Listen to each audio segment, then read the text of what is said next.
кишинин президент болууга деңгээли жетпейт экендигин билиш үчүн биздин миңдеген адамдарыбыз өлүш керекпи? Же сөзсүз түрдө революция болуп, Кыргызстан 10-15 жылга дагы артка кетиш керекпи? Неге биз ушул нерселерди ойлонбойбуз, урматтуу мекендештер? Убагында ошол кызматтар сунушталса дагы сатылбагандыктан, акчалар сунушталса дагы акчаларды албагандыктан, болуп көрбөгөндөй бир гана Адахан Мадумаровго кароолоо жүрүп аткандыктан мындай ойлонсок болот да. Эмнеге Мадумаровго кароолоо жүрүп атат?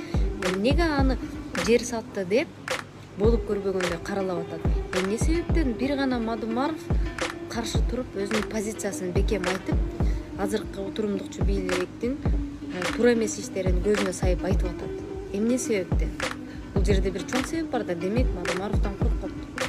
Эмне себептен уурулардын бар жогу чуркап келип алып Мадумаровдун командасына